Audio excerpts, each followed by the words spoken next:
Salut les amis, c'est Arben. Aujourd'hui dans cette nouvelle vidéo, je vais vous parler de la fuite qui a eu lieu avec Apple et l'iPhone 8. Comme vous le savez tous les ans, Apple présente l'iPhone 8 en septembre. Donc cette année normalement ce sera aussi en septembre que l'iPhone 8 sera dévoilé. Et comme vous le savez, à chaque fois qu'un nouveau téléphone de la marque Apple sort, il y a plein de rumeurs et plein de spéculations. Mais cette année, c'est un peu différent. Vous vous rappelez, une année, un employé avait perdu un prototype de l'iPhone dans un bar et on l'avait su avant la sortie. L'année d'avant, on avait eu complètement les maquettes chinoises qui sortaient avant et cette année, ça s'est reproduit. Sauf que cette année, on a une confirmation par Apple que les rumeurs sont vraies. Je vais vous expliquer. Apple a commis une grosse bourde. Effectivement, Apple a présenté il y a quelque peu son HomePod. Alors qu'est-ce que c'est l'HomePod? L'HomePod, c'est tout simplement une enceinte qui répond à la voix et qui va vous permettre d'ouvrir la lumière, de répondre à plein de questions. Enfin, c'est un peu comme à la Siri. Et avant de sortir son HomePod, pour les développeurs et pour des nouvelles applications qui sont créées sur le store de l'HomePod, Apple a donc sorti une version de son HomePod. Et bien sûr, il y a plein de développeurs qui ont scruté tous les petits documents qu'il y avait dans cette version d'HomePod pour voir s'ils allaient trouver quelque chose sur le nouvel iPhone. Et bien, manque de bol pour Apple, Apple a glissé un fichier avec une petite photo où on peut voir le design de l'iPhone 8. Ce qui nous confirme dans les anciennes rumeurs auparavant que l'iPhone 8 allait avoir un écran un peu plus grand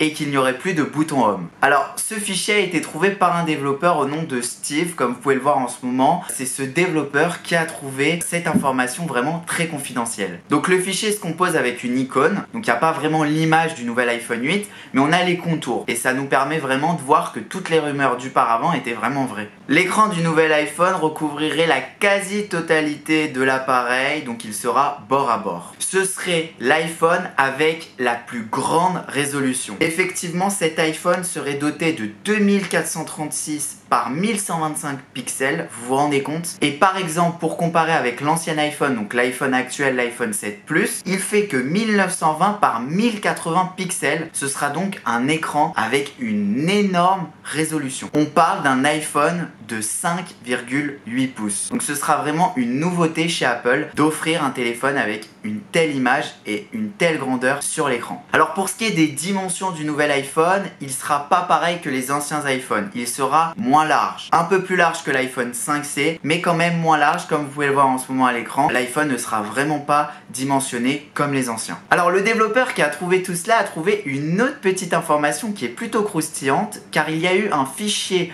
glissé dans la version de l'HomePod qui confirme que l'iPhone n'aura pas de bouton Home. Alors, vous vous dites, mais comment il peut ne pas avoir de bouton Home? Ça veut dire qu'il n'y aura pas Touch ID. Et bah, d'après les rumeurs, non, il n'y aura pas de Touch ID, mais de la reconnaissance faciale. Effectivement, le développeur a trouvé un petit fichier nommé Pearl ID, et dans ce fichier, on peut voir que le nouvel iPhone serait normalement avec de la reconnaissance faciale. Donc, il y aura une caméra grand angle qui va vous permettre de faire de la reconnaissance faciale. Ce sera un peu comme le Samsung Galaxy S8 qui est sorti il y a quelque peu. Voilà, donc comme vous pouvez le voir, Apple a fait cette année une grosse bourde. Et vous en pensez quoi? J'ai envie de savoir un peu votre avis dans les commentaires de cette vidéo. N'hésitez pas à me donner votre avis. Vous pensez que tout cela est vrai? Vous pensez que les rumeurs vont se confirmer? Ou vous pensez que tout cela est une petite supercherie qu'Apple a bien manigancée? J'attends toutes vos réponses dans les commentaires. Comme d'habitude, on se retrouve très vite pour une nouvelle vidéo. Ciao!